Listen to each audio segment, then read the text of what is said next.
sourcing decisions that are coming due, for example, then the supplier financial health can be part of the decision-making process. It can become a criteria in making the decision.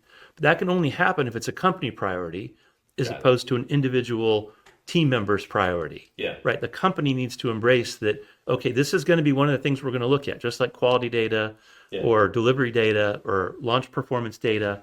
This becomes a critical thing to look at when it's a company priority. The other thing that's important as you're gathering data is the data needs to be cleansed.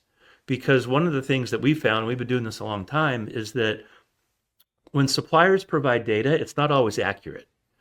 And Shocking. you need to make sure that you've got the ability to check the data and look for errors and correct those errors before it becomes an emergency. So having the accurate data is really important, but also having accurate purchasing data is important, because the other thing that we found in what we do is when we get purchasing data from our clients, very often there are mistakes in the data, right? So, and you can talk a lot more about this, but typically 30% of the data that we get, purchasing data from purchasing organizations, around 30% of that data has wrong addresses, wrong names, lots of mistakes. Maybe you can elaborate on that. I mean, it's a fact of life, and really, I think one of the keys here is, in a way, done is better than perfect. If you're waiting to try to get your data just perfect before you hand it off to a team to go do the analytics or to do the mapping or to do the data collection, then